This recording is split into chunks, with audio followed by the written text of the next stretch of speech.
coming from an old program that we had running at Diversity and Resilient, where we actually collected a lot of data at Pride Fest. So we're going to review some of that, so you'll get to see some of that. Going over some of the theoretical frameworks that form why we're doing the things that we're doing, and why we think that they could be positive and helpful for our communities.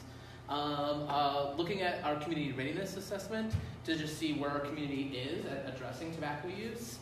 And then going through those current efforts, and then at the end, an opportunity for folks to maybe share their tobacco story if they feel comfortable doing so. The City of Milwaukee Tobacco-Free Alliance focuses in three main areas. So the first one is smoke-free housing. So this is eliminate exposure to secondhand smoke and promote the use of evidence-based quick methods. So actually, I believe it might be happening June 1st. Or it might have already happened, but actually all HUD housing is going smoke-free.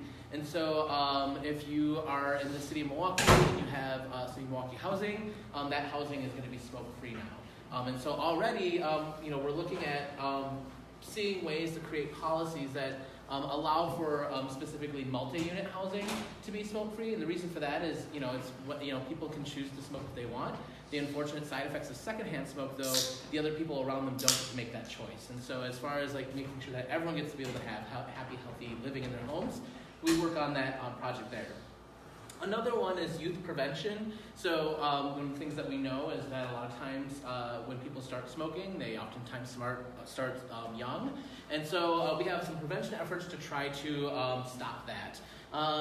We do that in a couple ways. We have some FACT groups. We have a FACT group that is actually being run at the Alliance School. So that's working with our LGBTQ teens at that school. And so they're talking about ways to prevent tobacco use amongst their peers.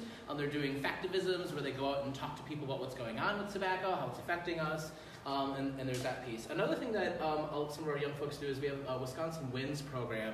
And what that looks like is where young folks will be going into corner stores and stuff like that, where they'll attempt to purchase cigarettes and see if they get carded, see if the store will sell them. Or another big problem is selling single cigarettes in the city, where people can go and buy a single cigarette. And why that could be problematic is that while young folks might not be able to afford a full pack of cigarettes, they might be able to scrounge up $1 and go buy 2 cigarettes, and then we're getting young people hooked at a young age again. So we want to try to avoid that. And so that's another part of the work that we do. And then specifically the LGBT tobacco prevention work group focuses on this health equity piece. And so addressing tobacco-related disparities in the LGBTQ community and communities of color. And so there are 2 different work groups. There is the LGBTQ tobacco prevention work group, and then there's also the African American Prevention Network that we work with as well.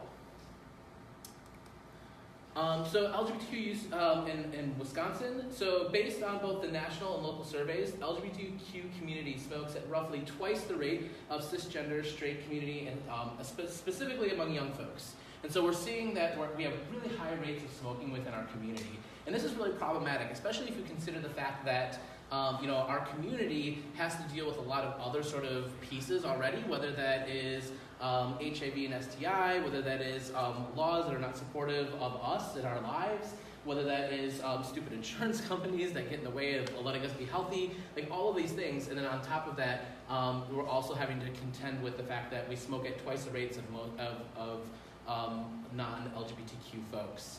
And so that becomes really hard. So as I mentioned, there's a program that we ran at Diversity and Resilient. It was called Room to Breathe. The program was specifically designed to set up quick groups for LGBTQ folks who wanted to quit smoking cigarettes. And so, which we thought, oh, well, this is great. We'll provide this resource. People will love it, and this will be a way to support our community. Well, what do you think all happened? No one showed up. Okay, so we did this program, and it really wasn't seen as a successful program, and mainly because we weren't able to help a lot of people actually quit smoking through this project, which was the point. We were in multiple communities in Wisconsin. We were in Milwaukee, Madison, La Crosse, Green Bay, and in the Chippewa Valley area, so that's Eau Claire area. And so we were in all of these places. We were providing these quick groups. People just were not coming, and they were not happening. And we were just like, what's going on? Why is this going on? So we were doing surveys at Pride festivals throughout this time.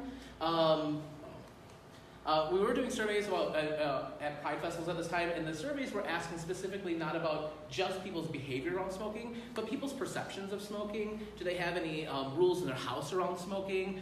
So whether someone smoked or not, the survey was important for people to take because we got information around what does tobacco look like in LGBTQ families in Wisconsin, and and what can we do with this information to help LGBTQ families who want to quit smoking. So in the data, looking at quick demographics, this is, we look at this looks pretty Wisconsin, if you ask me. So fairly white. We have large folks, mainly female, some male, and then we also have some trans folks that also took the survey as well, not as many. And then sexual orientation, as you can see, we kind of have, it was a little bit more heavy lesbian than any other one, but it's a pretty good mix of folks that took this Room to Breathe survey. One of the things that went through this data that got analyzed is we took out, did we take out the straight folks? No, we kept them in there. I thought we took them out. I told them we should take them out. So here's the overall smoking rates within the community that we saw. And so, in Milwaukee, Madison, Green Bay, La Crosse, and Chippewa Valley, we see really high rates of the folks who took the survey who indicated that they were smokers. Now, people might be like, whoa, what's going on in Eau Claire? Why is that so high? This is a little bit skewed because there just wasn't as many people who took the survey in the Chippewa Valley area. We didn't have as many participants in the survey up in that space. But this gives a good sense of kind of like what we're facing. So we tried this program, people weren't coming to it, but it obviously is an issue. And so we're like, well, what's going on? What do we need to do? How do we figure out what we need to do? I'll come back to this because I want to talk about what we did. Don't like the way this put together, I'm sorry. So what we did was we did a community readiness assessment. So when we restarted the LGBT Tobacco Prevention Network, it was really important for us to not make the same mistakes that we made the last time. So we did this program, we implemented it, but no one came. So why? Because the community just wasn't there. That's not where the community was at. So we did a community readiness assessment to see where's our community at and actually addressing tobacco use within our community. And what we came up with, and so this is a score from 1 to 9 that you can get as a community. And what we got was a 2. And at 2, we're at denial and resistance. What that meant was as a community, we're at denial and resistance that this was an issue that we needed to handle. People didn't question that smoking wasn't good for them. People got that. But whether or not it was an issue that the community itself needs to provide resources, needs to provide structure, needs to provide help to address this in our community, as a community, we don't really see it as a big problem.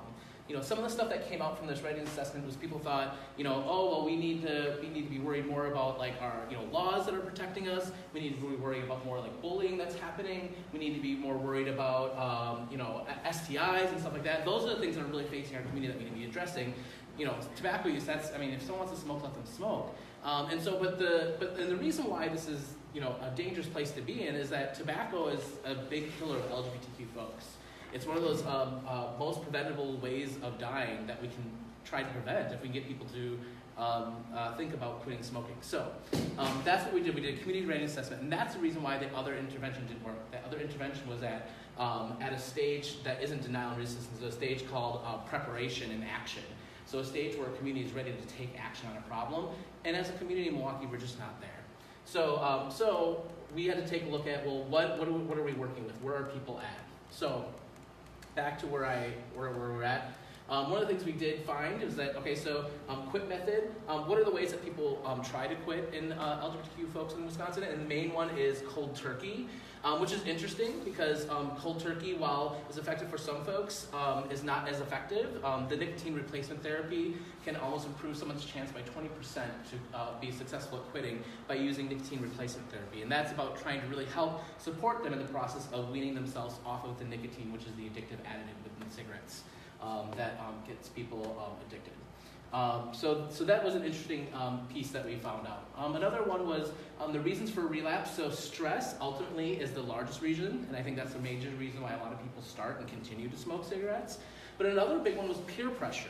So again, thinking about this, when we go back to thinking about the community readiness assessment as a community, we don't think it's an issue.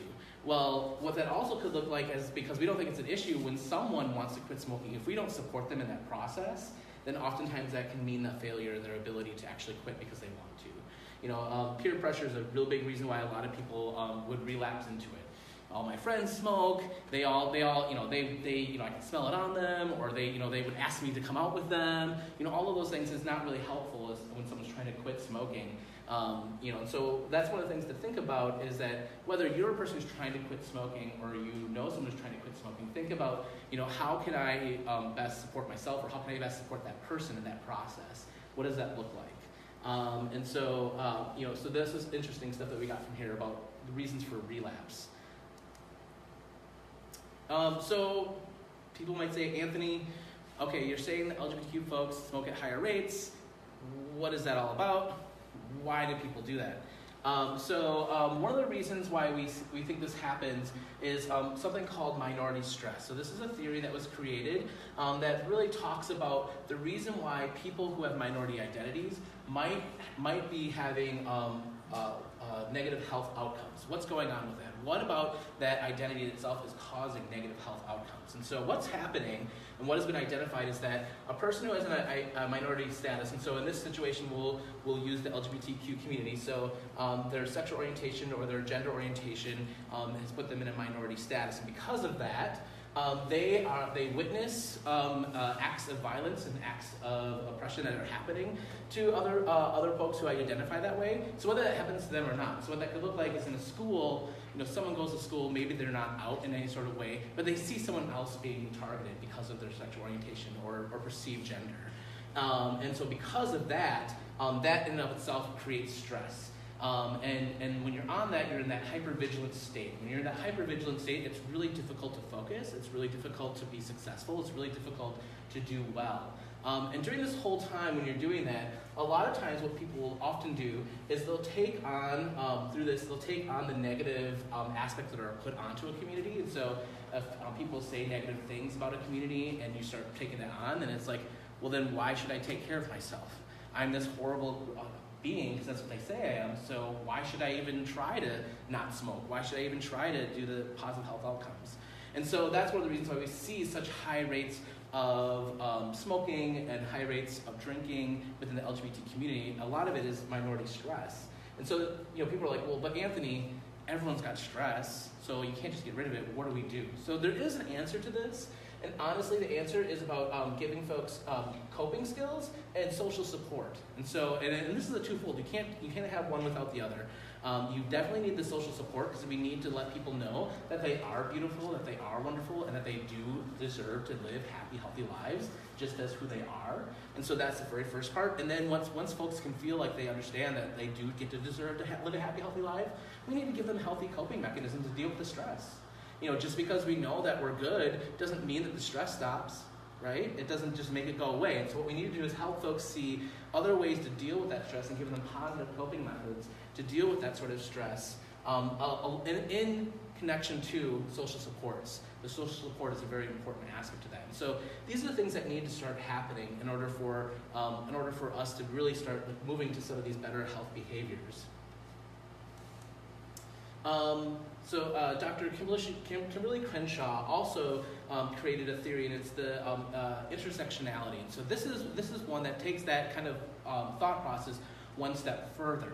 And so recognizing that just because we have one minority identity doesn't mean that we don't have others, and doesn't mean that those others also don't have to deal with minority stress. And so just because someone is dealing with a minority identity, so maybe me as a gay man, I have that minority identity as a gay man, but I'm also a cisgendered man, so I don't have that minority identity.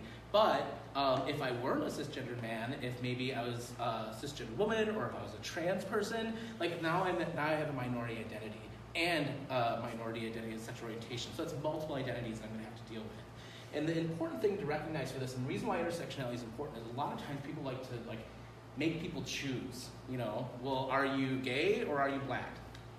Which one is it? Well, the reality is both. And you don't get to leave one at the door. You don't get to say, I'm just not going to deal with my black minority stress today. I'm not going to deal with my gay minority stress today. You don't get to do that. it's still there, and it builds upon itself, and it can be hard. And so it's important to recognize that everyone's identities, all parts of people's identities are important to support.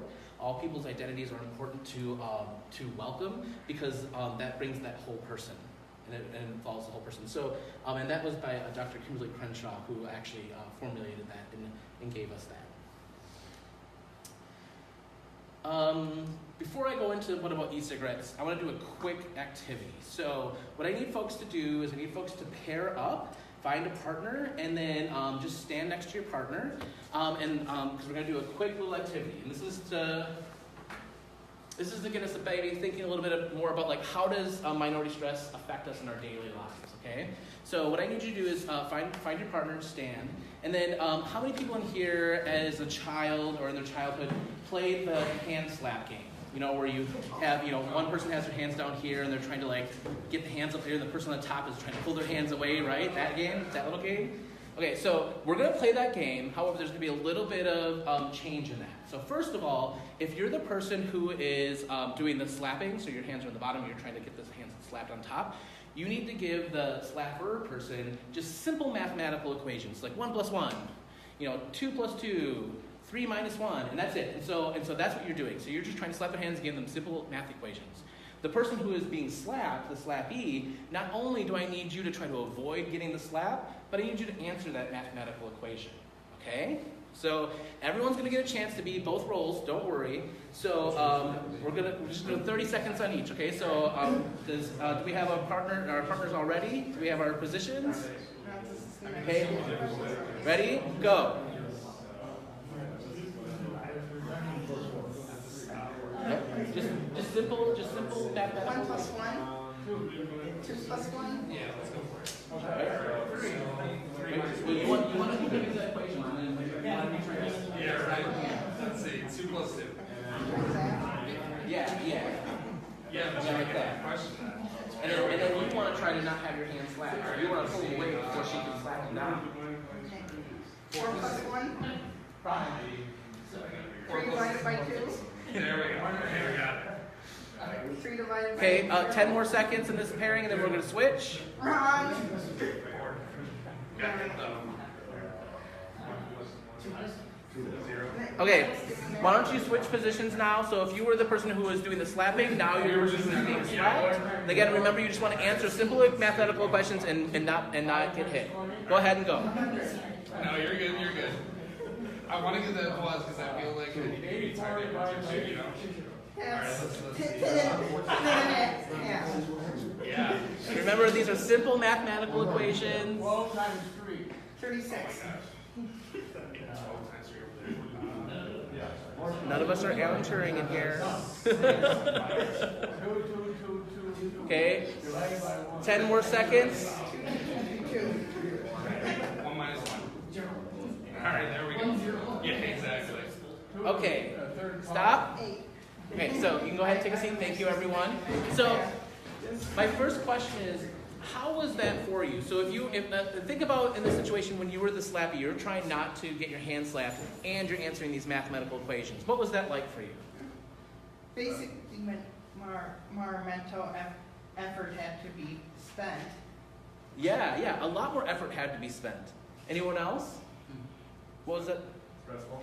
Yeah, it was really stressful. I mean, the thing is, simple mathematical equations, 1 + 1, 2 + 2, seem like they could be a really easy thing and something that most people could probably just continue to do. But it's hard to do even the most simple things when you're under attack. It's hard to do that. It's hard to function when you're constantly being under attack. And that's what minority stress is. It's people feeling like they're constantly being under attack. And so it's hard to be your best self. It's hard to really focus. It's hard to really live your best life if you're constantly in that sort of like defensive, like, am I going to be hurt situation. And so that's one of the reasons why it's important that we try to really combat minority stress by providing safe and supportive spaces for folks, community spaces. So groups like this are a perfect example of why that's important. So we can all know that we are loved and supported, and then we can all start learning together these other positive coping mechanisms. How can we deal with this? Picking up a cigarette in a stressful situation can be really easy for people to do. But and if it didn't have negative health outcomes with it, I would say go for it, continue doing it. But what we know is it's killing us.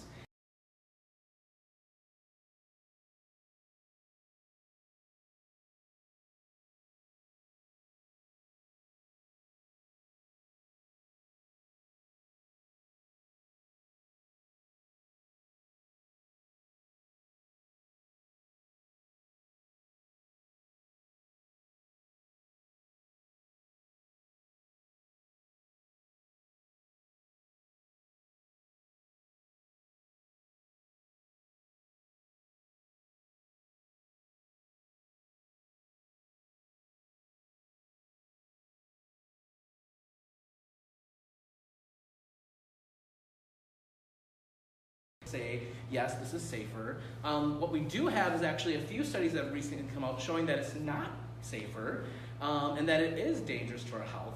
And one of the reasons for that is that it's not regulated by the FDA yet. E-cigarette juice and all that stuff is not regulated by any governmental agency. And so people put into it whatever they want to put into it. And so without those regulations, we can't say what can and what can't go into those juices. And what is unfortunately happening is, especially in these flavored juices, is a lot of those flavor additives might be FDA approved for ingestion, so to eat and have in your stomach, but they're not necessarily approved to be inhalated, so in your lungs. You know, your lung is a different organ than your stomach, and is definitely sensitive and has much more different types of openings than it does in your stomach. And so like having these chemicals in your lungs is causing problems. One of the things that's been identified with e-cigarette use is something called popcorn lung. And the reason why it got the name is that this additive that is in there was first discovered to be damaging to folks in a microwave popcorn factory. The factory workers were getting sick, and their lungs were having disease in them, and they found out it tracked it back to this sort of chemical, this additive, this butter flavoring that they put in there is what was causing this. And so now all of those factory workers, they have masks, they have ventilators, they do everything to protect themselves. But these companies are putting in this juice and asking you to breathe it right into your lungs. And so it's not safe. It's not just water vapor. It's not regulated, and it hasn't been approved to actually help smokers quit. A lot of people like to say this is great because you can dial down the amount of nicotine each time. Well, that would be great if it was regulated and you knew for a fact it was actually less nicotine. But again, it's not a regulated product, and so if it's not a regulated product, we don't actually know if what's in there is what they say is in there. So it's really difficult. And even more dangerously, it appeals to youth. So one of the things that we have found, and we can celebrate in the tobacco prevention world, is that young people are more and more saying no to cigarettes, no to tobacco cigarettes. There's just less and less young people are starting tobacco cigarettes. But what we are finding is that they're moving to e-cigarettes. And e-cigarettes are packaged to really appeal to young people. They're bright, fun colors, they're fun, fruity flavors, oftentimes even candy flavors. More recently, I don't know if you've heard of these Juuls. They're e-cigarettes that are designed, they look like a USB drive. And what students will be doing now is they'll take this USB drive and just plug it in at their computer at school to charge it up. Just right there. And teachers, they don't know what it is. It looks like a USB drive. And then, then they'll take it and they'll do their little smoke, and so they're smoking at school. So it's problematic. It's very problematic. E-cigarettes are not the answer, and I think it can be harsh for folks. Another dangerous part about e-cigarettes a lot of people don't necessarily talk about is that as their machines, sometimes they malfunction, and when they malfunction, they can actually explode and cause a lot of damage. There have been 195 reports of e-cigarette exploding due to the battery overheating. And then e-cigarette explosions have caused at least 2 house fires in Wisconsin. We have a firefighter on our committee, so he helped us with some of that. So that's dangerous as well. So not only is it dangerous to our health and the smoking aspect of it, but do you really want that thing overheating and exploding in your face? No, we don't. So e-cigarettes can be really dangerous for us as well.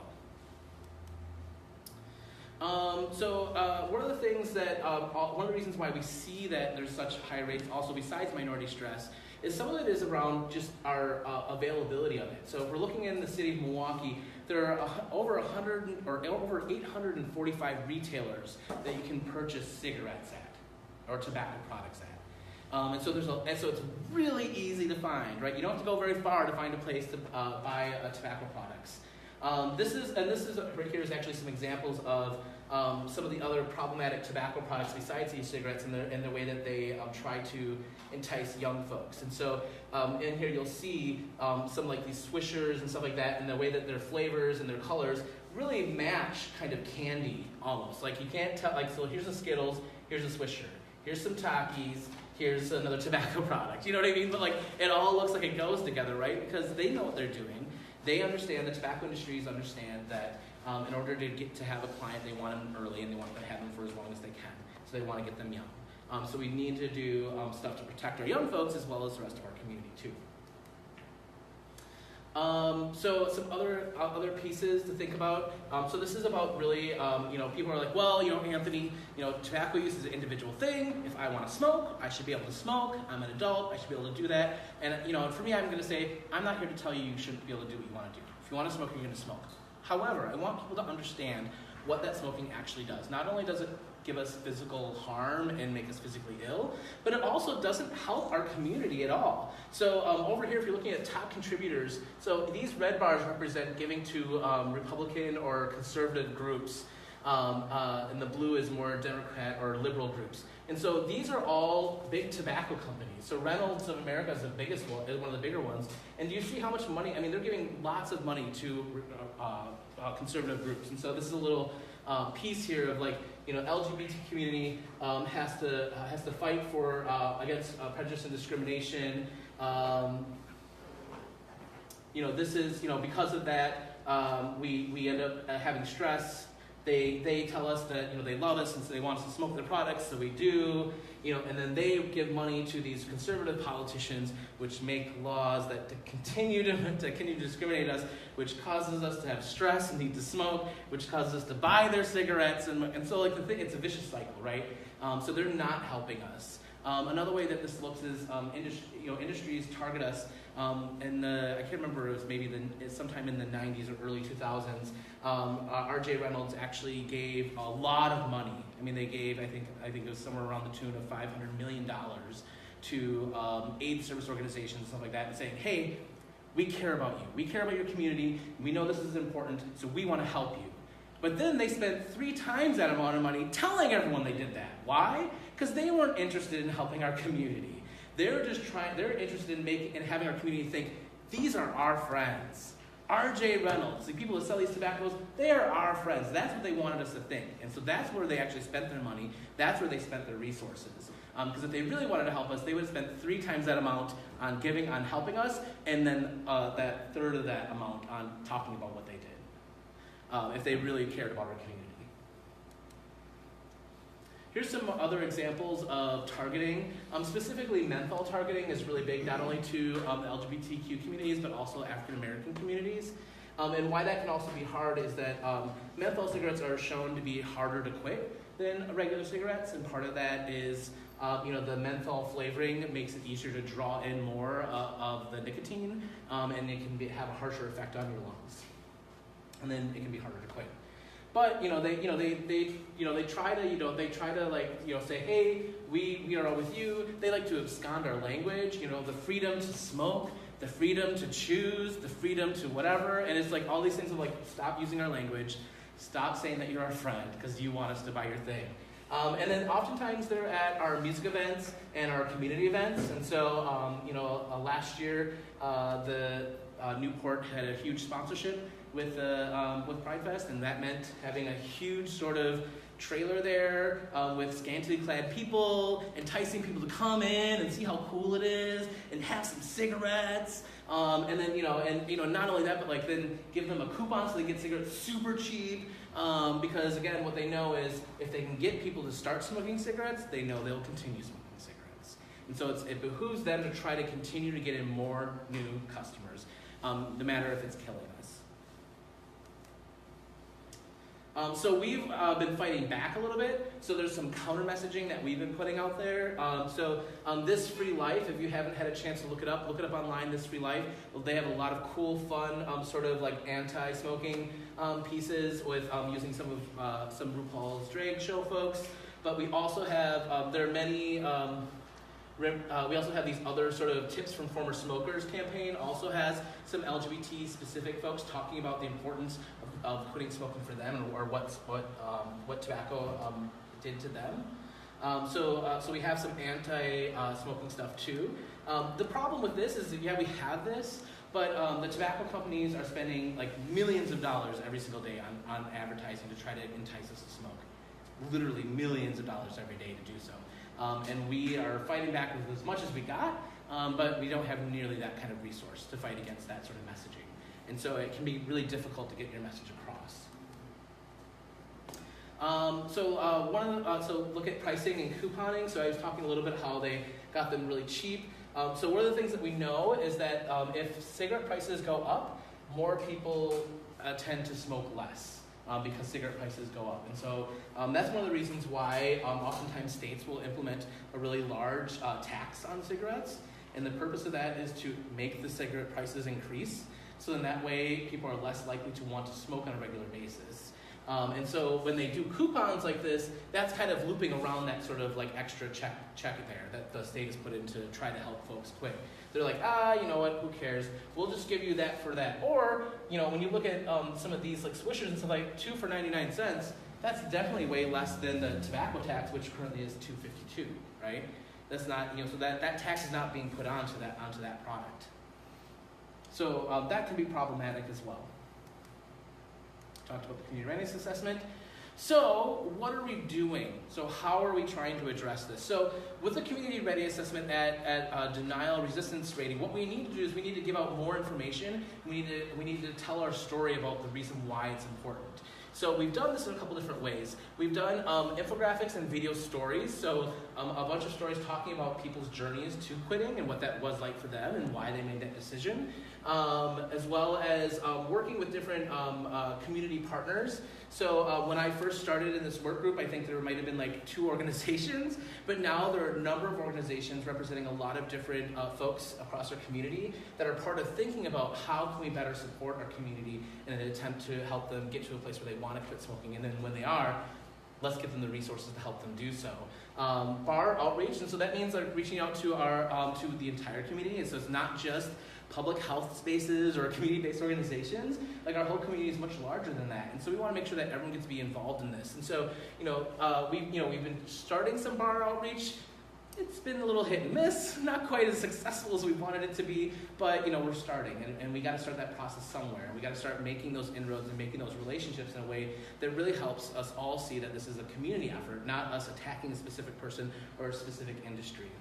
And then one of the great things, partnership with Milwaukee Pride. So last year, boo, we didn't like the tobacco truck there. But working with Pride, the board has been really, really receptive to us, listening to the reasons why we think it's important that as a community, we do everything we can to support our community in this effort. And what that means is not taking money from big tobacco.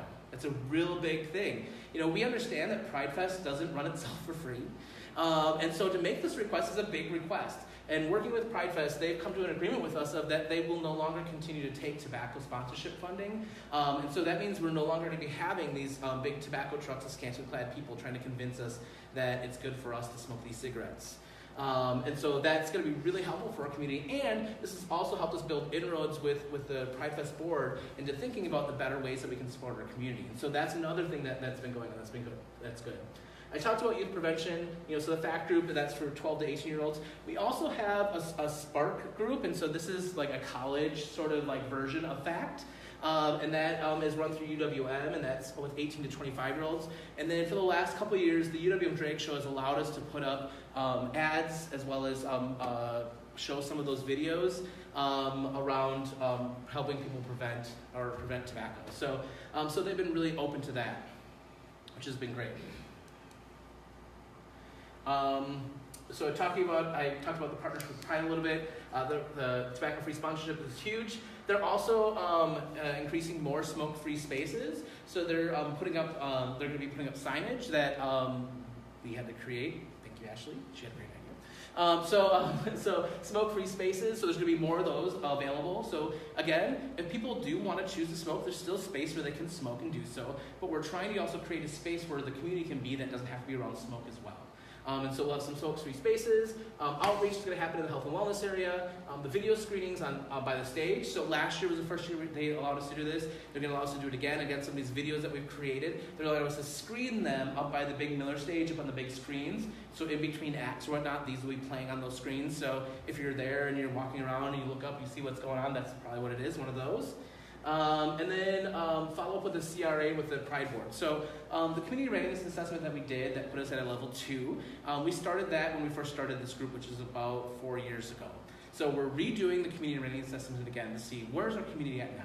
Have we made a change? Have we moved the needle a little bit? In the first year when we did it, we wanted to get Pride Board as a specific stakeholder group to take the survey and to give us some feedback on. we couldn't get anyone to do it.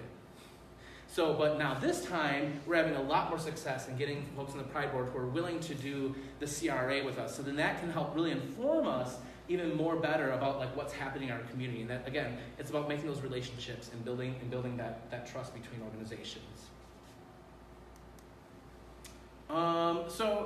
Closing today, I just wanted to give folks an opportunity to think about if they wanted to share their tobacco story. That's one of the things that we are always trying to do. We're trying to get more folks who want to share their story. So it could be done either as, if you only feel comfortable sharing your story with the folks in this room, you can do that. If you want to share your story larger, we can arrange for that as well. But I want to invite folks to do that. But before I do that, maybe Ashley, now I think would be a good time to show one of the new videos. So Ashley actually put together a video of Milwaukee resident Sid Robinson and his quit story. I want to show you all just a little bit about what some of these stories look like.